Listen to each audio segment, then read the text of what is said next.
It's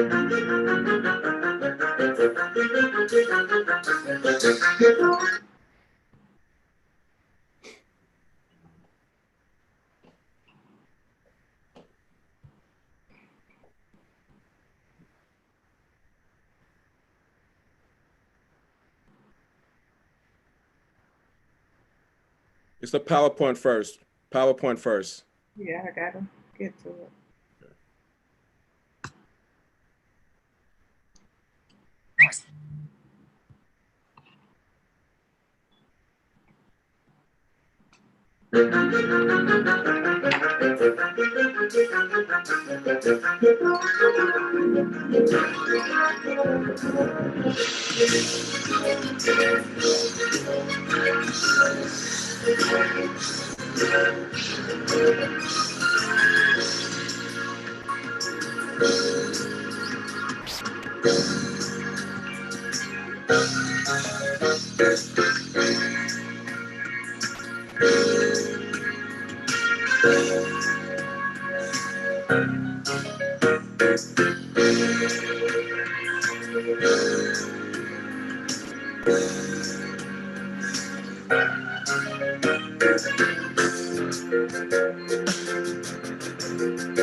Good evening. I'm sorry. What?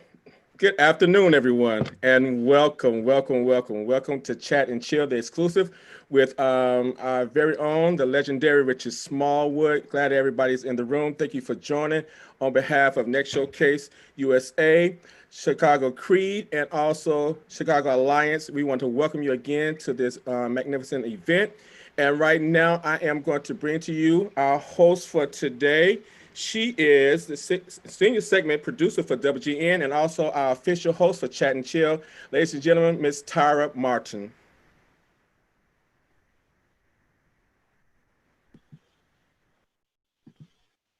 Hi. Hello, everyone. Thanks for joining us.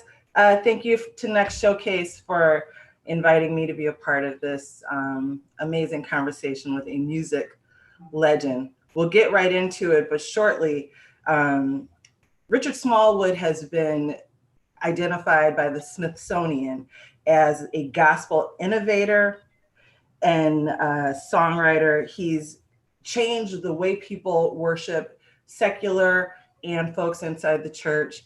He has created themes and anthems that have touched our lives in the best moments and in the worst. And we're going to hear all about his life story. He's done an autobiography. It's a really interesting story. Let's welcome Richard Smallwood. Hello. Hi, how are you? Can you hear me? I can hear you. I'd love to see your beautiful smile. There you are. How are you? I'm good. How are you? I'm good. We last spoke in a control room in WGN just as this book was coming out. Right. Yeah. When I was in Chicago. Yeah, pre-pandemic. Yeah, right. Absolutely. The world has changed a lot since that. Oh, God has it. Yes. Yeah. We'll get to that. We'll get to current affairs because I know you've got a lot to say about that. But let's start at the beginning. Tell me, who are your people? My people? Well, I am the son of Mabel Locklear Smallwood, and my father was Robert Clements. My stepfather, where I got my name from, was Reverend C.O. Smallwood. My people actually come from Durham, North Carolina, both sides, and that's where it all started. Talk a little bit about how that North Carolina sense of gospel and soul and attachment to our gospel roots kind of led you in the direction that you went. Well, actually, my mom and my dad and their moms and their dads and everybody else is from Durham. I was born in Atlanta, Georgia. Stayed there for a very brief moment, and I ended up in Washington, D.C., where I've been for the majority of my life. So I've been in D.C. longer than I've been anywhere else. But it's those gospel roots. You probably brought a lot of the gospel tradition to DC and Howard while you were there. But right. How were you influenced before you realized that you were Richard Smallwood? I grew up. My mother started buying me recordings. When I was about 5 years old, she bought me a record player. Some of the younger folk don't know what a record player is. But she bought me this record player, and she started buying me phonograph records of all kinds. She brought me children's records. She brought me classical records. She brought me little gospel records. And so the first gospel group that I can remember, and I lived in Philly for about 4 years before I moved to DC, were the Davis Sisters, which was a group out of Philadelphia, Pennsylvania, who were like some of the singingest women I ever heard in my life. So when I was 5, 6, Mama was taking me to see them. It was them, the Clara Ward singers, and the Roberta Martin singers. Those were my 3 biggest probably influence as a tiny kid coming up. So that's where and being blessed to be able to see them in person and see them, minister, and how they dressed, how they moved, how they worked the stage, all those kinds of things influenced me greatly. How the pianists played, I would go to see them and I would try to come home and play exactly what I heard them do at the particular concert that my mom took me to. So those influences were very, very great, very great. And speaking of the piano, that is around, or 5 is around the time when you kind of started to show some talent, isn't it? It was 2. 2, yeah. And all the 5-year-olds at the kindergarten were slacking. You were ahead of the game. My mother says that when I would come home from church and they put me in my crib, I would start humming whatever hymns or gospel songs or whatever they sang at church. And she couldn't believe it. And she would, put her ear down to the crib and I'd be humming whatever melody it was. So they got me a toy piano, a little blue baby grand toy piano when I was 2 for my 2nd birthday. And I would begin to bang out the rhythms on the piano and hum. So then when I was about maybe 4, maybe a little bit younger, but probably between 3 and 4, I started climbing up on the big upright piano in the living room that my stepfather had and picking out melodies and banging rhythms and stuff. So that's really how it started. That's how it started. What's the first song you wrote? The first song I wrote, it was a disaster. I was probably 6, something like that. And I told my mother, Mom, I just wrote a song. I'm so excited. She's like, you did? I was like, yeah. And she said, well, let me hear it. And the title of it, which made no sense whatsoever, was called Shout for the Weary Alone. And I began to sing it, and she, being the diplomatic mom she was, she waited until I finished. She said, well, baby, the melody and everything is really nice. Because I had a little melody, I had a little verse, I had a little vamp at the end, And she said, but the words make no sense whatsoever. She said, you got to understand that, music that have words, there's a message to the song that you write. So people are listening, they need to hear the message. You have to say something. You just can't make nonsensical syllables or just put words together that have no meaning. So my little feelings was hurt, but that was my first song. And then I wrote a song when I was about 8 or 9 called Richard's Lullaby. That was really my first real song. I used to play it at assembly at school and sing it, and that's when I really started understanding that there had to be a message in the songs as well as a nice melody. Is that around the same time? First of all, I love the title of that song. I feel like you picked out every word you had heard at church that week and made it work.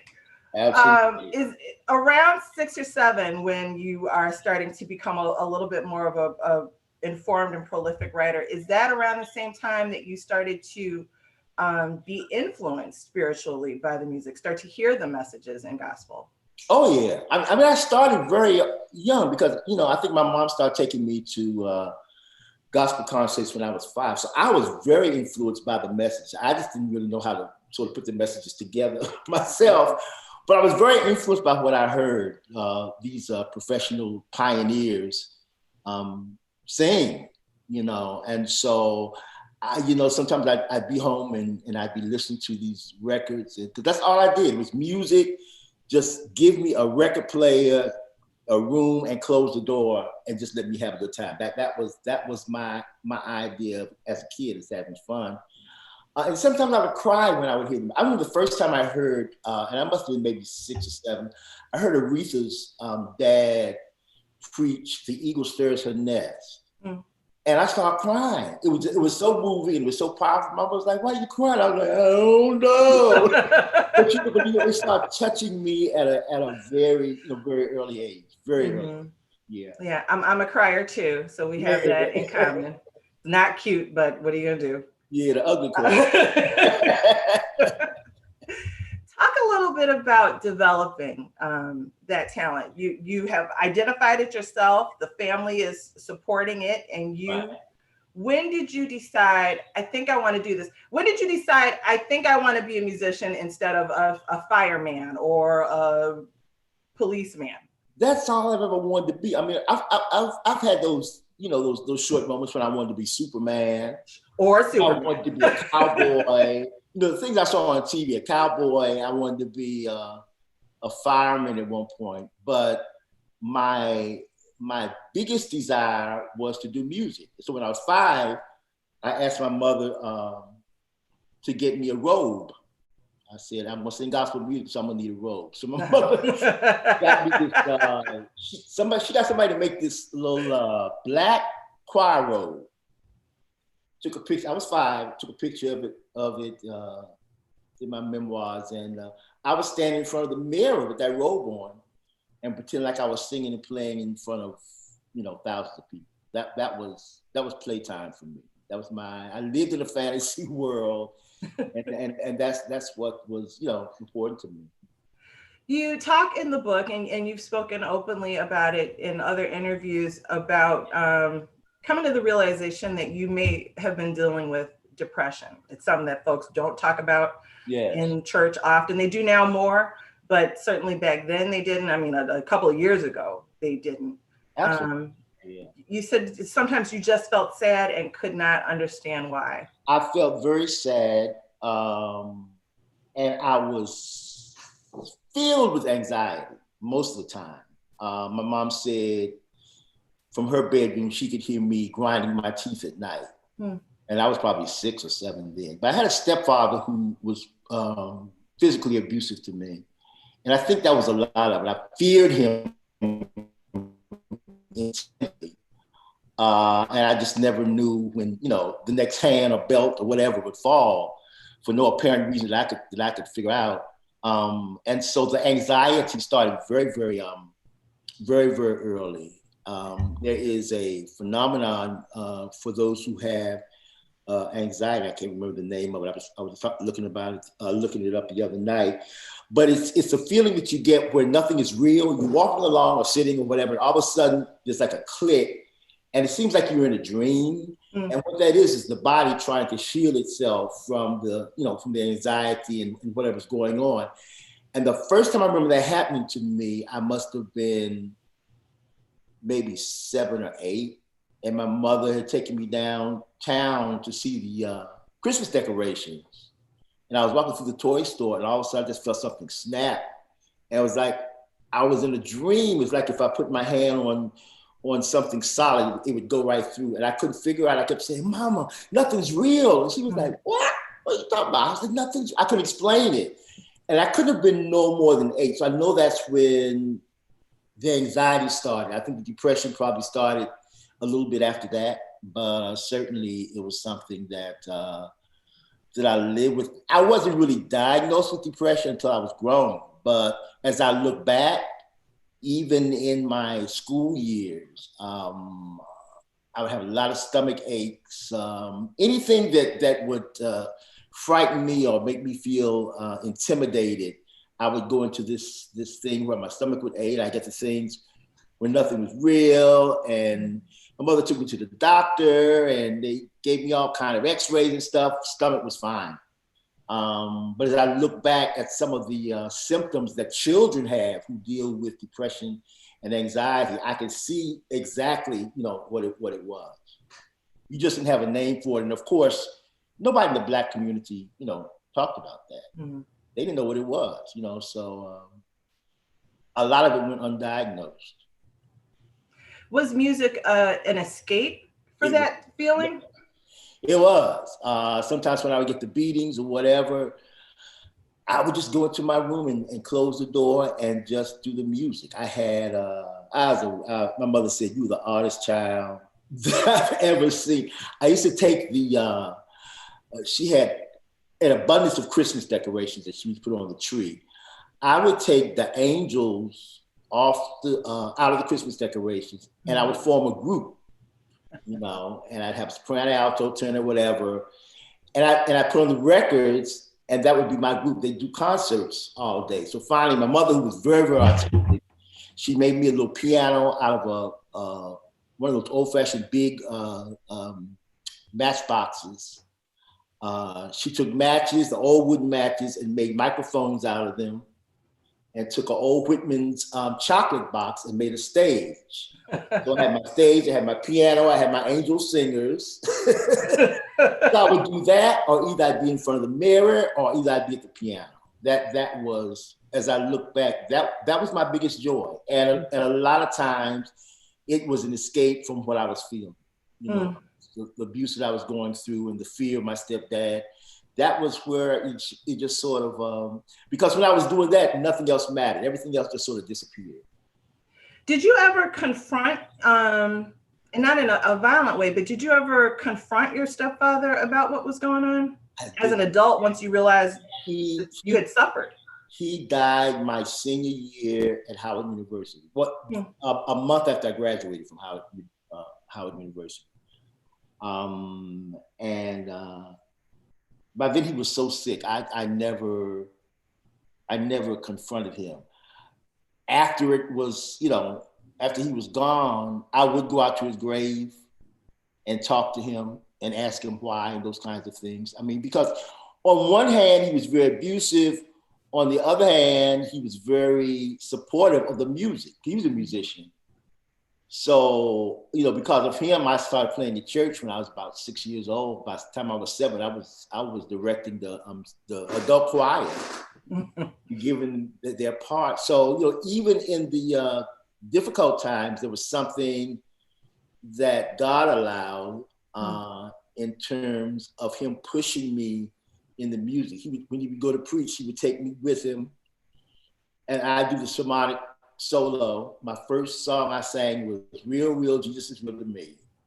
And the other was I Thank You, Jesus, I Thank You, Lord. And that's before I really started playing in public. He would play, they would set me up on a chair where everybody could see me, and I'd do the sermonic solo.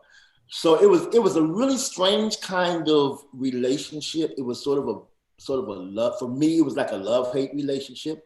I loved when we did music, but that seemed to be the only connection we ever had. There was no other connection. When I got to Howard, he would get up at his church and brag on what my grades were and what the professor said about me and how good I was doing. And I was like, a lot of times I felt maybe I'm only good in terms of the way he feels about me because of the music. It was and took years of therapy, to really get at the root of that. When I was 3 years old, and we were down in Durham visiting my relatives, and I climbed up. We were out in the backyard having a barbecue, and I climbed up in his lap, and he pushed me out of his lap and said, "Get away from me! You're not my child." And I was 3 years old. So what that did, that set up every insecurity I've ever had. Not good enough, abandonment. I don't care how good they say your music is, it's not. To me, feeling not wanted, feeling not accepted. And I mean, all my life I dealt with those demons simply because of that little statement he said to me when I was 3 years old. And like I said, it took years of therapy to sort of wade through that. My therapist used to tell me when I say something, she said, "That's the ghost of Smallwood. Tell him to get out of here." So it's been a very interesting journey. Yeah. Yeah. What a testimony of God using all things. Absolutely. All things work All of it. together for the good of them who love God. Yeah. Right. Let's talk about Howard. We're at Howard now. Yeah. And you, wait, did I hear the HU? Ain't you? You know. Listen, those are my most memorable days in my life. My Howard days. Yeah. What made that campus so special to you? Oh my God. I think for a long time when I was in school, although I went to a high school where you could actually major in music, McKinley Tech High School here in Washington, D.C. But Howard, it was like everybody was doing music because I was in the fine arts building. So if they weren't doing art, they were doing drama or they were doing music. And of course, we all came together, did plays together. They called me to do the music and write the music and those kinds of things with some of the drama students. And then you had people when I got to Howard, Donnie Hathaway was there, Debbie Allen was there, Felicia Rashad was there. So you had, and that's just a few. I mean, there were so many who never gained the kind of fame they could, who were just as gifted. Mm-hmm. So I was just surrounded by all of this talent, and I just absorbed so much. I remember when Donnie used to come into the practice room and show me chords and show me songs to get written and everything. And I was soaking it up like a sponge, because I was like, wow, these kids are talented. I mean, when I first went there, I thought, you really belong here because there's so much talent, but and it was a family. It was a family. It wasn't like nobody was trying to, make you seem less than you were. The upperclassmen helped the lower classmen, and it was a great, great time. Some of my dearest friends to today are friends that I met at Howard University. Yeah, I went to an HBCU as well, and there is definitely a unique sense on those campuses. Absolutely. And among the it's students. A family kind of thing. Yeah. It is. And it is forever. But now you would think on Howard's campus there'd be a stronger gospel choir. Listen. Talk about how you influenced that. Yeah, I was a classical piano major. That was my degree, my undergrad degree is in classical piano. So during that time, when I first went to Howard, the only Black music that we did, like the choir did, was Negro spirituals. But you couldn't do jazz, you couldn't do blues, you couldn't do gospel because it was considered taboo. Mm. And of course, we never paid that any mind because we get down to the practice area and we'd be jamming.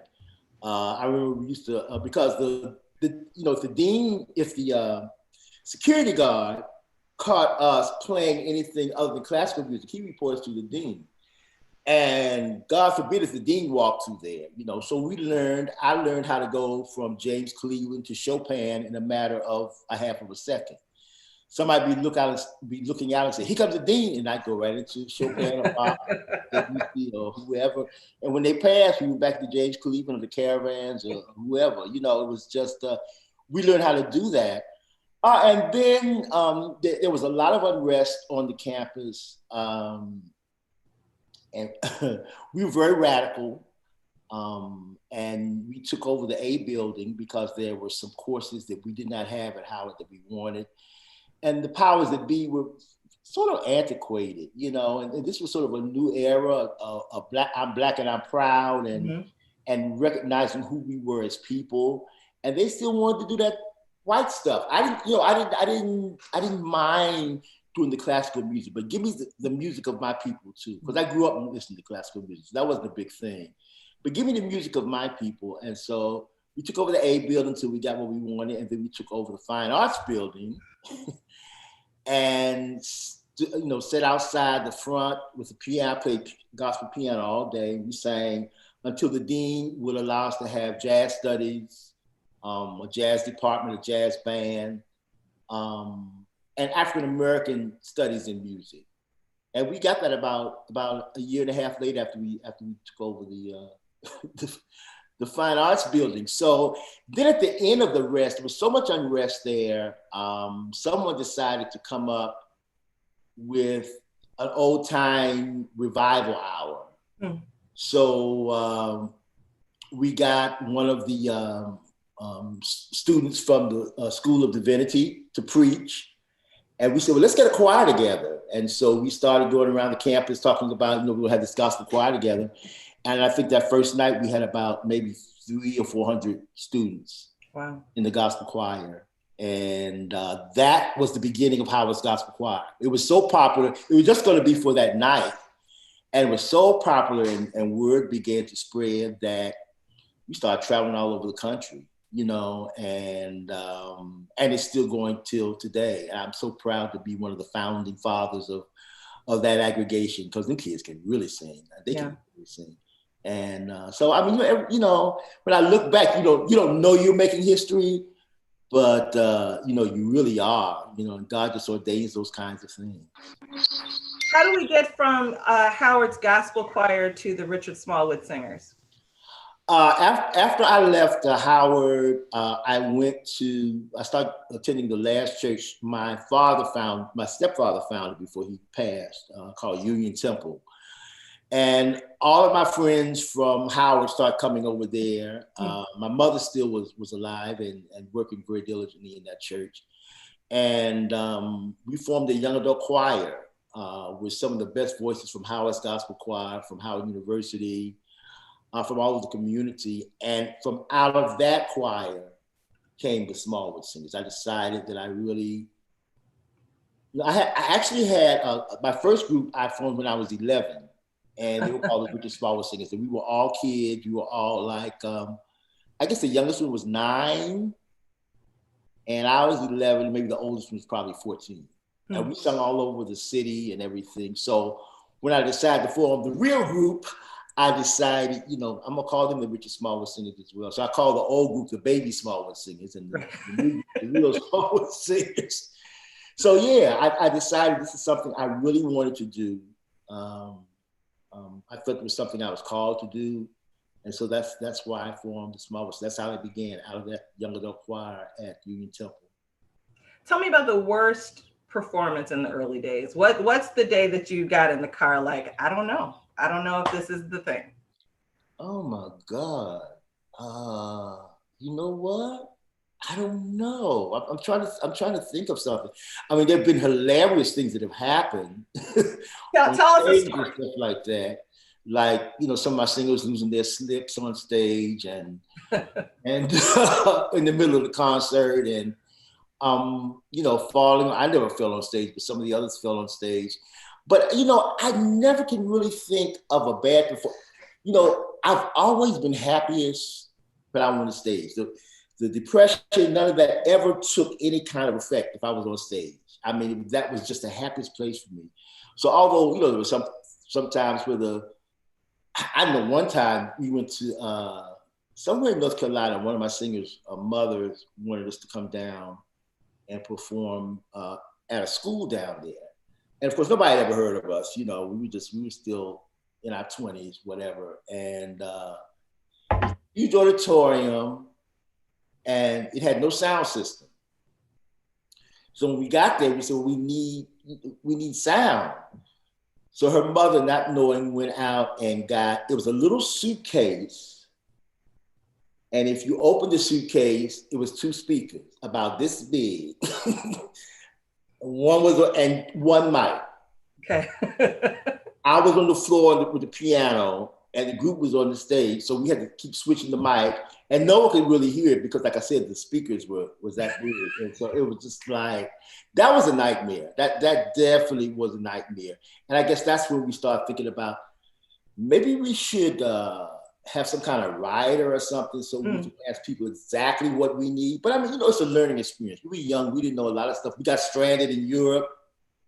Couldn't get home because the man sent us a one-way ticket, and we were just so excited to go. He was like, I guess he'll give us a ticket once we get over there. And he had not set up all the engagements that he was supposed to set up. Wow. And we couldn't get home. My mother finally had to scrape, and all of our parents, and send us money to get us a one-way ticket from Europe back to the United States. So I mean, there was a lot of dues playing. But I mean, when I look back at it, it was all fun. It was a big adventure to us. Mm-hmm. You know, we was in Europe stranded. Well, you know, somebody opened up their houses to us, you know, and fed us. And so we never were like stranded, like, you know, with nothing to eat, nowhere to go. There was always, God always had somebody like an angel around us that always, you know, looked after us. Somebody heard us at one of the concerts and said, "Oh, I just love what you do." You know, we're like, "We don't have nowhere to stay. Well, come stay in my house." You know, I mean, just, it was always God putting people in our way to help us get through those hard times. Mm-hmm.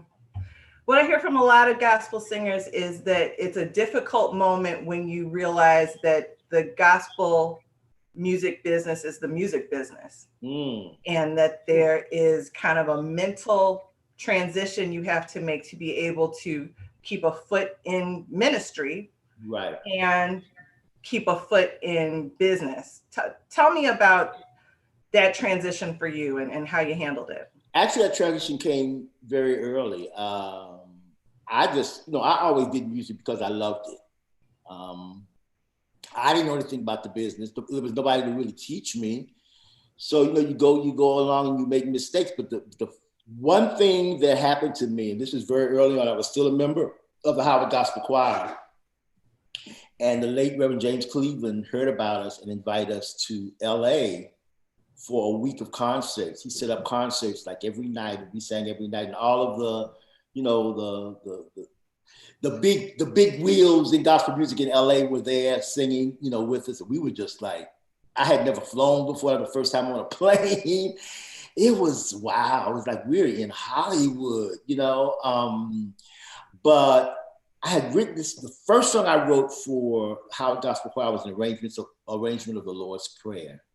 And the choir would open up with that particular song every night. And it was always a success. People really liked the song. And when we got back to DC, maybe 6 or 7 months later, I'm listening to the radio and I hear my song. Wasn't us. And word for word, Lord's Prayer, but I mean, chord for chord, progression for progression, melody for melody. I mean, just like I had gone in the studio and recorded it, which meant somebody had sat in the audience with a tape recorder, with a cassette, and taped that thing and recorded it. And so I called the religious announcer, who was a friend of mine, and said, "Listen, I don't know who that is, but it's not us, and that's my song." And he told me who it was. It was a known artists who actually, they started out in gospel and they went to R&B and had pretty big success in the R&B field later on. So I went down, he said, it was a 45. Some of y'all don't know what 45s were. It was a little record with a big hole in the middle for the spindle. And so those were the first singles. So it's this little 45 with a yellow label, and it had the Lord's Prayer, and it had this artist's name written by, arranged by. My name was nowhere near it. No one had told me about copywriting. I didn't know what a copyright was. So someone told me, "Well, Richard, you need to go to an attorney and get this squared away, because you wrote it and somebody's stolen it." Of course, I didn't have any money. I probably was a senior, or maybe a junior senior at Howard. And I went to this little neighborhood legal service. The first thing they said, "Well, son, where's your copyright form?" I was like, "What is that?" You know, he explained it to me. He said, "It's like your word against that person's word. If you don't have any kind of official document saying that you wrote it, when you wrote it." That was I was so hurt, because I was like, it's the gospel folk, they steal? You know, I was very, very naive, you know. And but that was my first and biggest lesson about protecting your music, and about, you know, I know now that, you know, if you're a pretty decent musician, especially if you write, you can make a living off of that. But you have to be protected in terms of the copyright, in terms of the publishing, all of that kind of stuff. So that was my first big realization that I don't care what kind of music you're in, there are folk out there will steal from you. So I used to tell people, don't play it for your mama until you get it. So that was my first experience. And I was probably maybe 20, 21, maybe 21. In the age of YouTube and social media where people are writing and producing and putting out music, you know, in their bedrooms. Right. What's your advice to the new young gospel artists? How can you protect it when it's so accessible? Well, I mean, the first thing you do before you put it on YouTube is to get it copyrighted. I mean, that's the first. Do not put any of your music up on any kind of social media or anything until it's protected. Because, you know, listen, you'll be like me hearing it on the radio with some other artist, you know, if it's not protected. So I would always say that. And if you're really going into it as a business, I would definitely say understand publishing and those kinds of things, because that's how you make your money as a gospel artist. I mean, certainly you make it on the road from concerts and things like that. But if you're a writer, your biggest royalties and money comes from publishing and, you know, radio play and now streams. You know, it's a whole new thing that from when I started out. But get all your business together before you even put something up. I mean, and I know how a lot of young artists was, because they're like, I was. You just want to do music and put it out there. Look what I did. Right. But you got to protect yourself. So get somebody, get a book. There's a book called This Business of Music, which is a great book. It was one of my books in college, in grad school. And it really tells about the business part and what you need to do to protect yourself, especially if you are a songwriter. Let's talk a little about, so you said your arrangement of the Lord's Prayer was universally popular. I feel like you got a heavy assist on that from the Bible. Right. Strong assist on that. But absolutely. What were you saying? I said absolutely. Yeah. But that's kind of been a hallmark of your career. We're going to take some questions from folks a little later, but I want to jump from that song that was so universally received to Total Praise. Oh, wow. Tell me the Total Praise story. We're talking about years later. Yeah. After having the Smallwood singers for about 15 years, I decided I wanted to go a different direction and get an ensemble. I had never really, other than my church choir, I'd never worked with a choral ensemble. And so I got Vision together, and we were doing the first album for Verity Records. I was busy working on new material for that particular album. And it was a difficult time in that my godbrother was terminally ill. My mom was sick. Mom went into foster care when I was still at Howard, so I was probably like 18 or 19, something like that. So I had foster brothers and sisters who mama raised were like my own, brothers and sisters. But my foster brothers had a complete mental breakdown. All this was going on at the same time, and I was feeling, of course, I didn't know I had depression then. I didn't know what it was because I'd been that way all my life, which is sadness. But it was an overwhelming sadness because of what my loved ones were going through, and I just felt so helpless that I couldn't help them because I was basically a caregiver for everybody. Mm-hmm. I'm running from my house to the hospital, and so I was sitting at my piano and just feeling pretty beat. I knew God was there, but sometimes I always tell people, sometimes you know he's there, but for some reason you can't feel him, you can't sense him. And I was going through one of those kinds of situations, and the song just came to me. I was trying to write a pity party song, like Lord, I will lift my eyes to the hill. And I know you're going to help me. I know you're going to dry my tears. I know you're going to rock me in the cradle of your love. And I know it's going to be all right. But every time I would try to go towards the help me, make me feel better kind of thing, God would sort of pull it back to a praise song. And I was like, and I always say, I have never approached God as, although he's great and he's creative, I approach him as my daddy. So I'm like, my heart anyway. So it's not only me saying one thing out my mouth and I'm thinking something else. So I'm like, Okay, I don't feel like a praise song right now because you know my mama's doing this and my god brother's doing this, my little brother's doing this. I don't feel like no praise song. He just kept, pulling it towards his praise song until I finished it probably within a matter of about 20 minutes. Hmm. And then I put the amens on. I had a 4-track TAC recorder where you could record different parts. And then when I finished it and heard it, I started to cry. And God just basically said, I feel your pain. I know what you're going through. I got you. I understand this. But I need your praise. I need your praise in whatever season you find yourself in. Because you got to have that faith, that mustard seed faith, even though you can't see it, knowing that I got this. I'm going to bring you out. So start praising me now.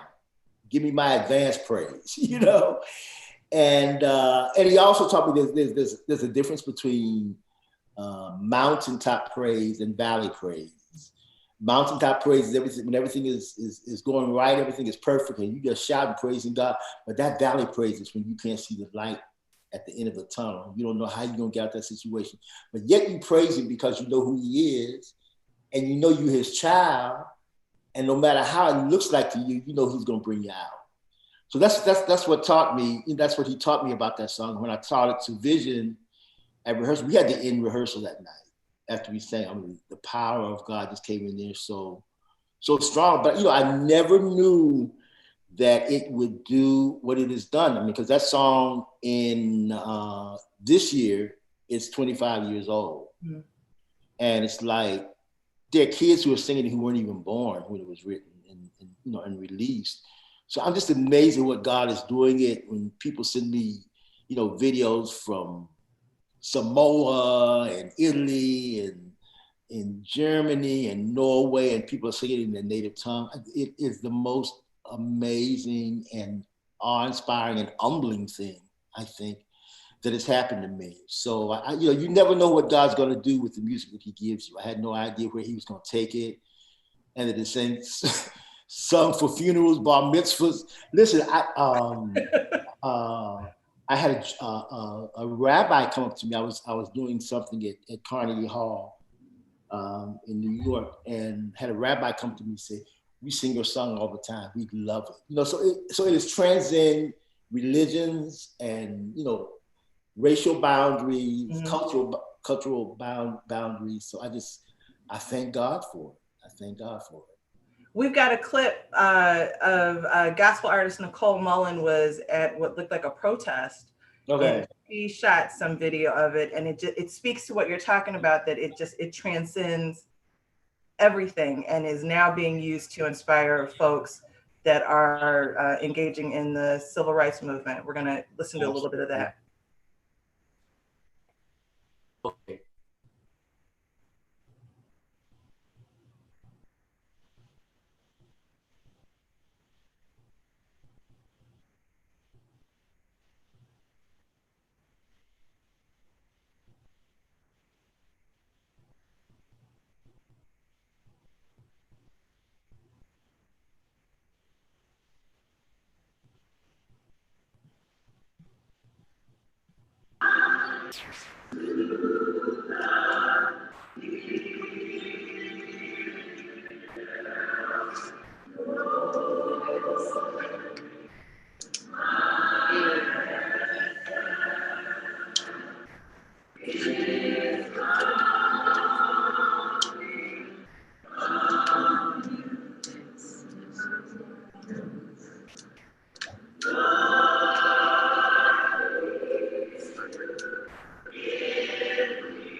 Let's say amen.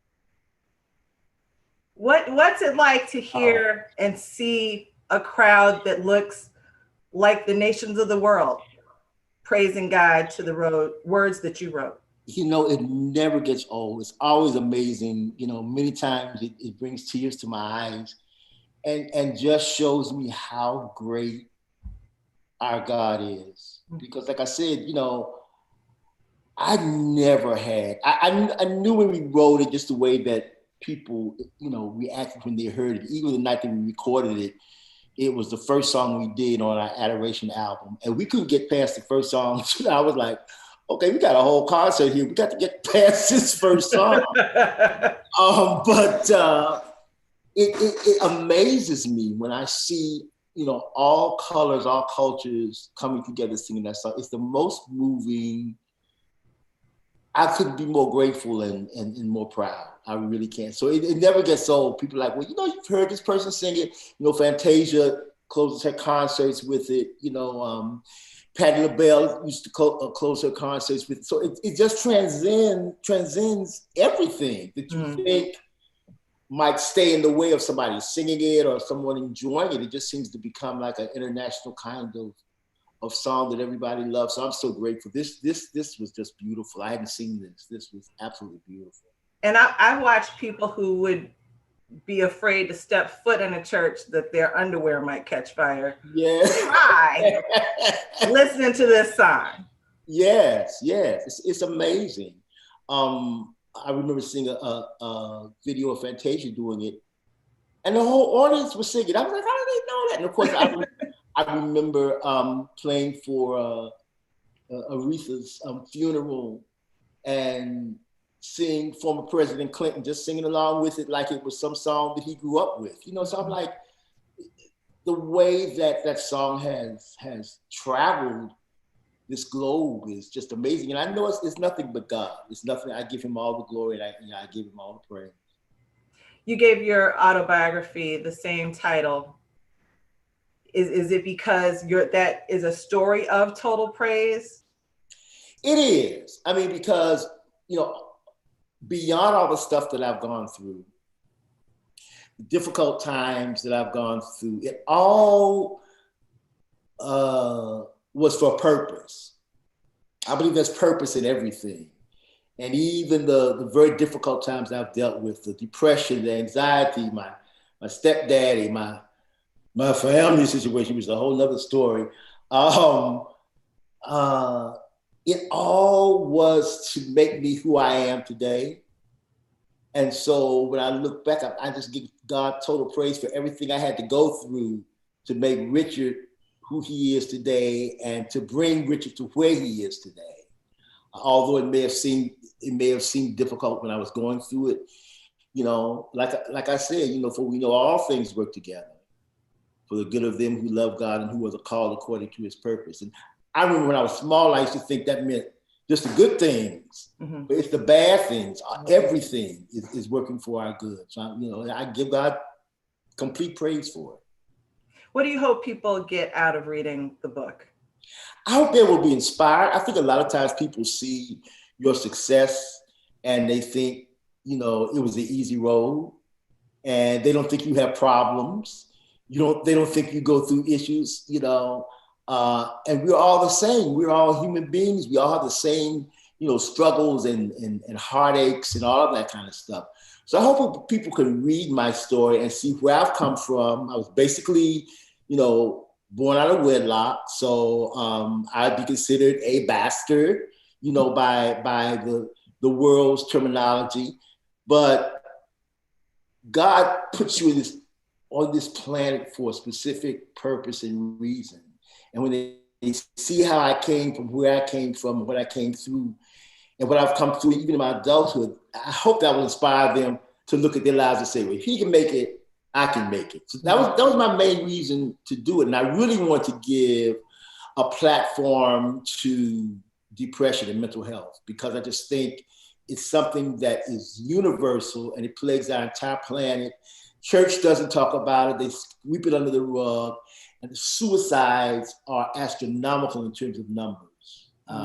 Pastors, rich folk, poor folk, it's something, that mental health thing, if you don't take care of it, it's like if we don't take care of our hypertension or whatever physical things we go through, it's important that we take care of our health and our mental health as well.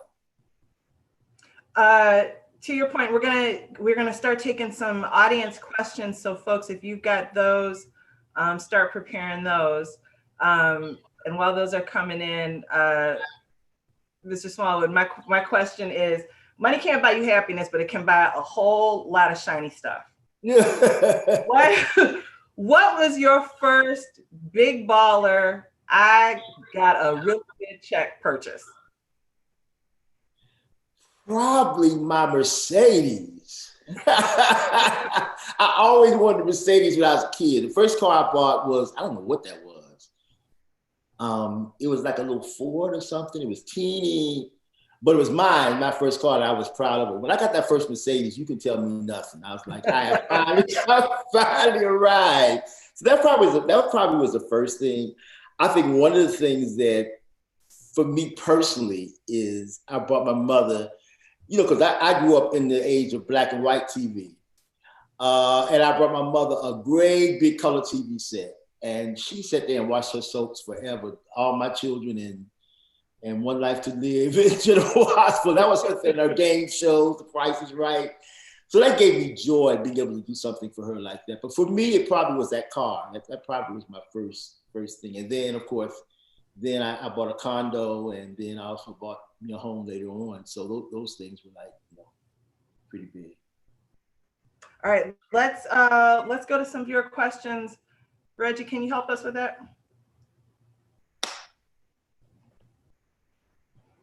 Sure. So if you are in the room and you want to ask a question, just raise your hand. And the way that you do that from your device is you have a bar down at the bottom. If you click on that, you have more. Click on that and click raise hand. And when you click raise hand, we'll get to your questions. All right. Pascal Thomas. Wow, I actually got in. Wow. I've met you before at Allen AME. Okay. I shook your hand on my birthday. Okay. And I said I was never going to wash it. I actually got into a music program down in Florida when I was living there because I played healing for my audition. Oh, wow. And I learned by ear, and I just started taking jazz and classical lessons recently. But I wanted to ask, are you going to record anything new, or is this it? Good question. I've been doing this almost 40 years, and I think this is the 16th album, 17th album, something like that. I've lost count. And at one point I said, I'm tired of doing this. I've been doing it so long, and my dear friend, the late Edwin Hawkins, who's like my big brother, right before he passed, he was here in DC, and we all went out to dinner. And I said, I'm sort of tired of doing this. I'm recording, it takes a lot of it out of me and that kind of stuff. I think I just might chill. And he turned around with me in a very serious smile and said, no, we need your music. And I was like, yes, sir. So I don't think it's my last time. I don't know exactly when. I haven't really been writing recently. There's so much been going on. It's been like traumatizing to see the stuff that's going on in the world. And that has not put me in a writing mood or writing zone as per se. But I do have some songs that I think could speak to what we're dealing with today. I started writing like message music when I was in my 20s, some that I never recorded, and some later. So I think I might want to do something that speaks to the world as we see it now, the racism, the hate, the kind of things that really disturb me deeply. I think I might want to speak to that musically. Now, when that will be, I'm not sure. We gotta make sure this pandemic goes away first. But I would say there's a 90% chance that I'll do something. Yeah. Okay, we're going to go next to Marilyn. Marilyn, you can unmute yourself.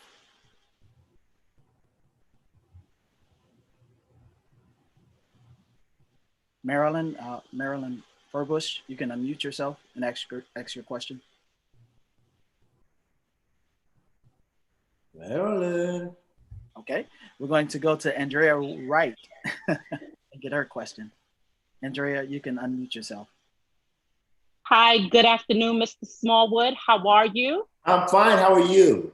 I'm great. I'm from New York City, and I just have a quick question for you. Okay. So I must have been around 5 or 6 years old when you released your first self-entitled record, The Richard Smallwood Singers. Right. I remember the cover. You were standing by a black piano with your singers. Absolutely. My parents have since passed away. I no longer have that record. Is it possible for you guys to re-release that on iTunes? Because I would really love to have that record again. I still have songs. I took that from my older sister, but it's the tape. I don't have a CD. So I have a record, I have a tape. Okay, but I just need to know, are you going to release any of those older recordings on a digital platform? Those particular recordings are owned by Benson Records, and there were some problems. There was a flood at Benson in Nashville, and a lot of the original masters of recordings that they had done were destroyed. And I'm not sure if that was one, but it's been hard trying to find it. They did release it on the first 2 albums, they released it on a double CD recording maybe 10 years ago or something like that. And that went really fast. So I really don't know if we can get those masters, possibly we can do that. They may have some of them on some of those songs were put on like a compilation. It's not the name, the Richard Smallwood Singers, but a lot of those songs are put on compilation records that are CDs. So you might be able to find some of those songs on iTunes as well. All right, I'm going to Elohim. You can unmute yourself. Hello, everyone. Good afternoon. Good afternoon. Hi, thank you. My name is Elohim. I'm from Chicago, Northwest Side. My people are from actually North Carolina and Washington, D.C. I have a few questions. My first question is, would you happen to know a man named Edward McCoy who worked at the Smithsonian Institute? That's my grandpa, by the way. He was really prominent in DC around that time. He passed away a while ago. Edward McCoy. Edward McCoy. He looked just like you. I ain't even gonna lie. Big brother, kind of looked like Mr. T. Had a big gold Pharaoh chain on his neck, and he did he was head of security at the Smithsonian. So he was a pretty heavy dude. But I was just wondering because you kind of remind me of him. I really like your energy, by the way. Thank you. I don't think so. Okay. I don't remember. I don't recall. That's fair. If I could ask another question, how did you deal with networking with people while being insecure? Because that's my thing. Like I really like, you know what? Years, and I'm dealing with the same thing. I got gifts too, but like, man, I can't seem to. I don't know. People tend to look at me funny because I shake and I get nervous and stuff. Like, how did you deal with that? God put in my tribe some people who really, really pushed me. When I didn't really want to do it, they would push me. When I was afraid, they would push me. And those pushes helped to give me confidence. I never got to the place where I was scared to perform because I've always been comfortable. But I didn't have a lot of confidence in my music. I didn't have a lot of confidence in what it was that I did because it was different. And I got so many, well, that's not commercial, that's different, and that put a lot of more insecurities than I already had, in me. And, I just had this thing, beside the people pushing me, I just had this thing like, I don't want to do anything else. So whether they like me or not, or whether they get it or not, I'm gonna keep doing it. I just kept pushing. I kept pushing. When they pushed me down, I get up, brush myself off, and can continue to go. Yeah. Okay, we're going to Marilyn Furbush. Marilyn, you are unmuted. Hi, Richard. Hi. How you doing? I'm fine. How you doing? Lord, long time. Now, I go back to the day. Okay. With the Crusaders. Now, let me ask you. Captain Crusaders? No. Oh, my goodness. Hey. How you doing? I'm good. How you doing? Good. Congratulations on your new book. I just got it. Thank you. I haven't had a chance to read it, but I skimmed through the pictures and it brings back a lot of memories. I'm sure. Yeah. The question I do have, do you plan to have a book signing event? Well, before this pandemic happened, we were doing book signings. Oh, okay. We did it in Chicago. We did it in Atlanta. We did it in New York. We were getting ready to have one here. Howard was going to do one. And right the week before we were supposed to do it, before the pandemic hit. Oh, okay. Yeah. But certainly when all this lifts and we can, we feel safe, because I'm not going out this house until God says it's okay. I'm like Noah in the ark. When you send the dove out, the dove don't come back. I'm staying right here. But once all this happens, we definitely gonna go back into the signings as well. All right, we're going to Bonita White. Bonita White, you can unmute yourself. Good afternoon, everyone. Hey, Bonita, how you doing? I'm fine. How you doing, Richard? I'm fine, thank you. It's no way that I could have been on the line and not gotten through so that I can let everyone know how very proud everyone here in the DMV is of Brother Richard Smallwood. Thank you, Bonita. I like to tell folks that we go back to the time when somebody would walk up to you while you were on the piano stool, and if they said boo, you jumped 10 feet. Yeah, I was shy. I was really shy.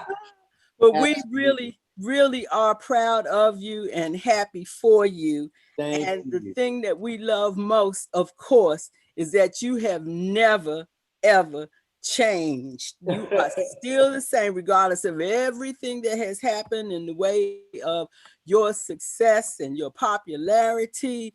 And you know, there are a whole lot of folks that aren't able to carry it like that. But we know that you are anointed and appointed. And I could not help but cry looking at those folks down there singing Total Praise. That is such a blessing. We love you, Richard. Thank you. I love you too. You know, this is my home. I love DMV now. Listen, you all have been so good to me and so supportive from day one. I appreciate all of you. All right, Richard, we have a question from the Facebook room. What are some of your greatest experiences when creating songs? My greatest experiences when, I think, you know, I think my greatest experience is the feedback and what you get from the audiences when you perform them. You know, you hope that people will accept it. You hope they'll like it. But when you see, you know, God's power moving in the audience for this song, that you really feel is special. I mean, you know, I think my audiences mean everything to me. I gauge everything by them. And when you can see the response of people loving what you do, that I couldn't ask for anything more than that. We have Moto G6. I'm going to unmute you. That's a device name. I don't have an actual name. If you have your hand up, your mic is, you're unmuted. Oh, yes. Let's see. Yes, my name is Yvette Walker, and I have a question about your singing when you was young. I have a grandson is 4. Okay, But and we're losing you. We're not able to hear what you're saying. I'm going to contact. Hello? Okay, try your question again. Okay, my grandson is just made 5, and he loves praise and worship music. He can hear it, and then a couple of days later, he's singing it, and that's all he hears as far as daycare. And his parents sometimes let him listen to soft jazz, but he loves the praise and worship music, and he has one of them portable keyboards that he plays sometimes, and sometimes he just sings by himself, just something. And I asked him, so what are you singing? And he says, I don't know. And then a few minutes later, he's going back to singing something else. But he loves that type of music. So what can I do to enhance that with him? Just continue to encourage him. It sounds like he has a natural born gift.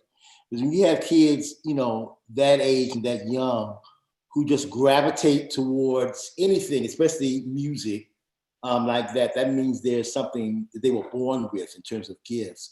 So the main thing you can do is just keep letting him sing. Once he gets maybe about 6 or something, find out if he would like to take some piano lessons. Because I just think that knowing music theory and knowing the keyboard and stuff like that formally even helps you more in terms of writing, in terms of creating, that kind of thing. But just keep it encouraging. That's the thing that got me, my mother and my stepdad, in terms of that, were so encouraging. Anything musical, they would take me to. They take me to concerts, they take me anywhere there was music, I was there. So just keep encouraging him and exposing him. Okay, and we're going to go to Shirley Montgomery. You can unmute yourself now, Shirley.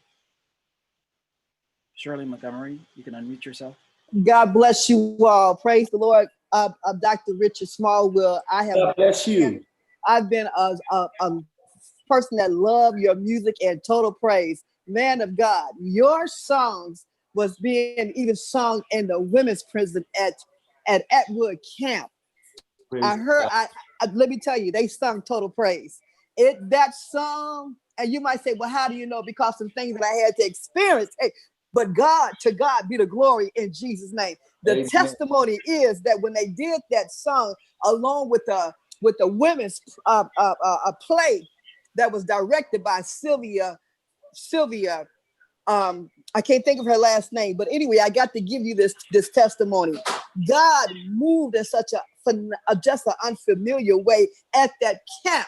That song blessed them. There was not a dry eye in the room when they did total praise. Oh my God. But I'm just here to let you know that your songs are anointed. They're old, but they are so anointed. My question is, I would love for you to come on our broadcast. Now, you might say, how can you do this?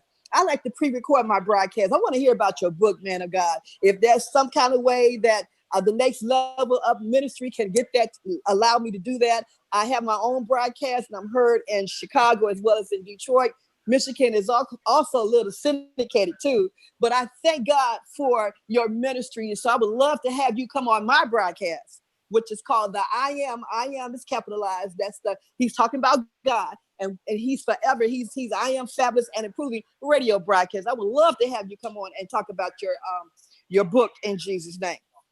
Right. Well, you'd have to reach out to Lox, LOX Entertainment at AOL.com for any kind of interviews or anything like that. That's LOXENTERTAINMENT. Lox Entertainment at AOL.com. Okay, Christopher Mason, you can unmute yourself. Hey, Uncle, how you doing? Hey, Chris, how you doing? I'm good. I'm in Singapore at 3:00 in the morning. Wow. I have kind of like two questions for you. One, in the climate that we're in right now, where we're having a lot of conversations about race, we're no longer in. So I grew up probably the last generation in the U.S. that grew up with an all African American. In the Black church, all Black church. It's still around, but it's a lot of us have moved into mixed settings. And we've talked a lot about police brutality, and I think many of us have encountered artistic brutality, if there's even such a thing. What encouragement or what wisdom could you give to those Black boys who have left their communities, not left them, but they're serving in mixed communities, and the oppression to a degree that we feel in the society, we also feel in the church. But our music is the pastors just love the way we bring the Holy Spirit in, and they benefit from our gifts, but our voices artistically at times are compared to Western standards. Is there any just wisdom as to how to handle and deal? Well, I didn't really want to get into this, but systemic racism is everywhere. And that's in music, it's in church, it's in all of that. And the only thing I can really say, which is what I've been all my life, is just to be very vocal about your beliefs. And Chris, I know you personally. I know you are a wealth of wisdom in this. I read your post that you did on Facebook the other day, which was just amazing. You have the knowledge, but you just have to be strong in what you believe and stand up. We talked about this when I was in Germany. Stand up for what you know is right and teach folk. A lot of folks, they don't have anybody to teach them. There's a reason that you're in Singapore. You're not there by accident. There's a reason that you're going into these mixed cultural churches. That's not by accident. You have the knowledge, you have the gift, you have all of that, but you got to teach folk. Because if there's nobody there to teach them, they'll stay in that antiquated kind of thinking, and also racist kind of thinking, So the Black church and Black music has so much to give. And I love what you said. Everybody is jumping onto the CCM thing, and I have no problem with that. But the music, CCM doesn't know anything about going through storms and because most of them have been born with some kind of privilege. I mean, I may as well say it, you know. Our songs come from our struggle. And I believe even though they may not have the same kind of struggles that we had, I believe our songs would be encouraging if they just knew about them, because the pain, the heartache from which those songs were birthed are powerful. Those songs are so powerful coming from where they did. So you got an assignment, sir, and you got to be out there teaching these folk what you know is right. And I know it's not easy, but God put you in that situation for a purpose. Yep. Okay, we have two more questions, Richard. We have Andrea Walker that is asking, can you share what inspired you to write Your Love Divine? It is such an appropriate message for today's time. Oh, that song, God, I wrote that song back in the 70s somewhere. And the thing is, I wrote a lot of songs like in the 70s. Some were recorded and some were not recorded. That has everything to do with what we're going through now. And who knew these many years later we would be dealing with some of the same stuff we were going through in the 60s and the 70s, you know? So Your Love Divine, I can't remember the exact time that I wrote it, but thinking about it, it had to be one of those times when I was trying to talk about the love that did not exist between humankind and the hatred, and same thing we're dealing with now. It's one of my favorites too, but I wrote that probably about 73, 74, something like that. But it was speaking to the same things we're speaking to today. Okay, last question is coming from Marlon.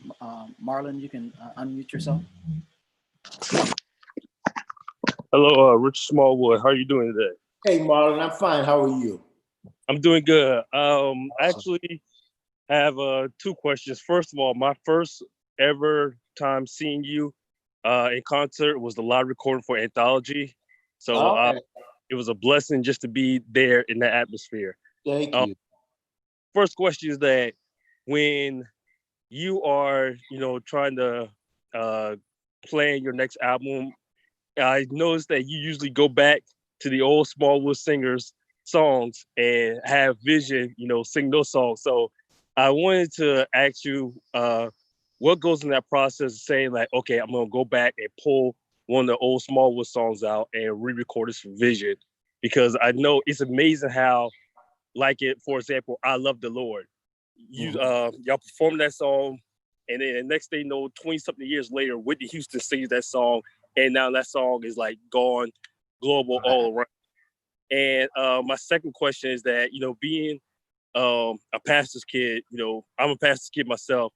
Sometimes it's hard to manage life. Everybody's got their eyes on you. So how are you able to manage that?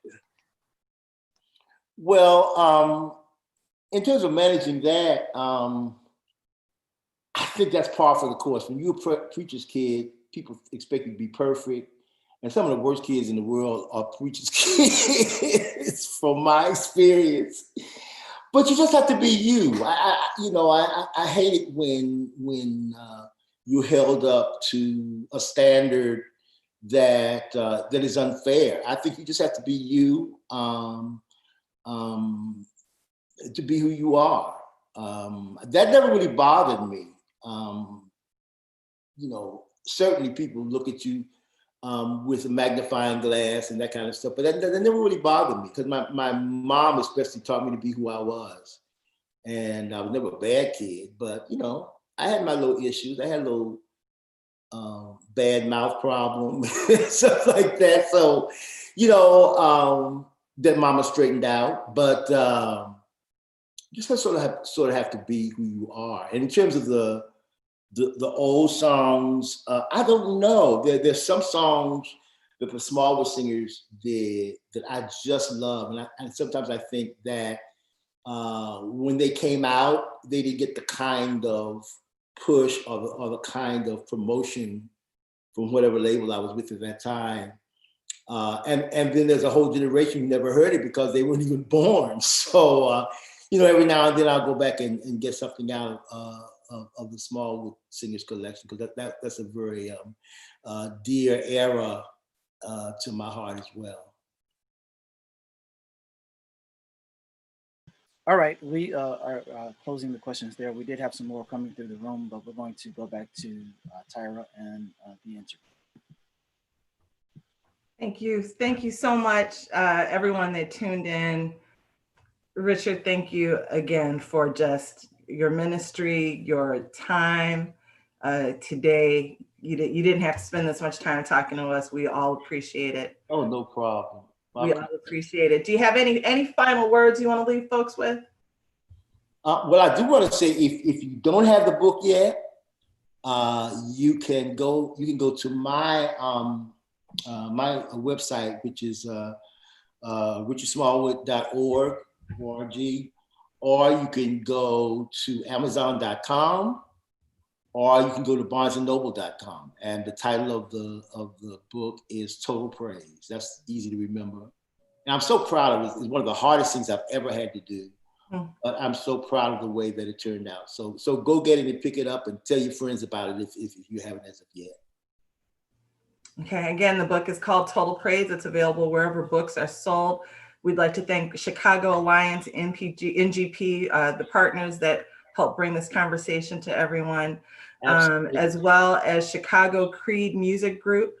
I'm going to toss it to Dennis Cole from Chicago Alliance, MGP, for some final words. Awesome.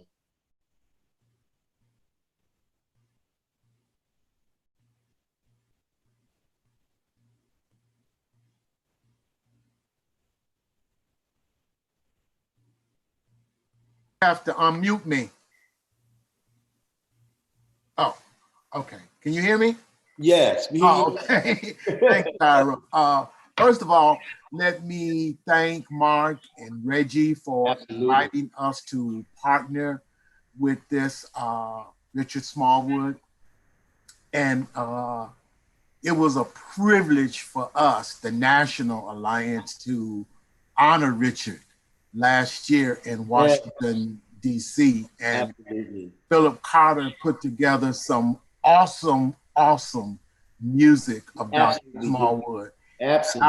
I really want to thank him. I want to thank you today for being so transparent and just for being Richard Smallwood.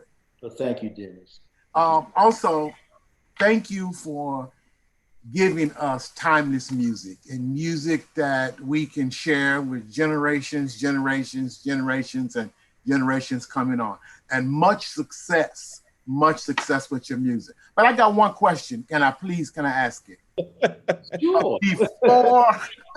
Before the pandemic, what is your feeling of gospel music? And I'm asking that because we don't have probably any gatekeepers anymore for gospel music. And what is your feeling about it before the pandemic? You know, I'm grateful to all the young artists that are coming out. There are some good artists out there. Excuse me. But, you know, when I was coming up, nobody sounded like. Everybody had their own sound. Everybody was unique. And I just don't hear that a lot now. And I think that was one of the things that made people who they were and made their music last so long. Nobody was trying to copy what somebody else was doing. Everybody had the first 4 bars on the radio. You said, oh, that's so-and-so, that's so-and-so. I mean, the only people that you have like that now, you know, it's like the Clarks, you know when the Clarks get, you know, start to sing, but you don't hear that identifiable kind of brand anymore. I don't hear trailblazers like really doing something different. And that's the thing that I love when I was coming. You had Edwin, you know, doing stuff that had never been heard. It certainly hadn't been done in the church. And then you had Walton, you had Andre, you had Tommy Whitfield, you know, so many, and all those were unique. They were not alike. You knew when you heard who they were. And I think that's what I'm missing a lot from today's music, just the uniqueness, trailblazing kind of things that are different. And a lot of times when you're trailblazing, you have to go through a lot. I mean, you know, people used to tell me I couldn't write and I wasn't commercial just because it was different. But you have to stand, you know, beside what you believe in and do it because God gave you that for a purpose. But I would like to see more uniqueness in gospel music. We already got Fred, we already got Clark, we already got to be something new, bring something new to the table. I think that's what changes the climate of gospel music, and I think that's the kind of stuff that that lasts towards the end, you know, to the end of time. Thank you.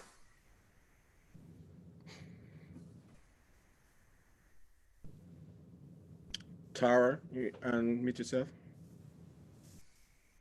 I wasn't saying anything. Thank you again to everyone. Thanks to Next Showcase. It was an honor to sit down and speak with you again, Mr. Smallwood, and I look Thank you, Tara. The opportunity to do it again. I'm going to toss it to Mark Hubbard for our farewell. Thank you so much, everybody. Again, thank you everybody for tuning in on today to our first Chat and Chill, the exclusive with Okay, I'm good. I'm sorry. I thought I had froze. Chat and Chill exclusive with Richard Smallwood. Thank you to our host, Ms. Tara Martin. She's our official host. Thank you so much for everything. You're great on today. Thank you again, my big brother Richard. Thank you again to our partners, Chicago Alliance Group. So, no, let me get it right. Don't get me, Dennis. Don't get me. Hold on. Chicago Alliance. Say it again. Gospel Alliance. There you go.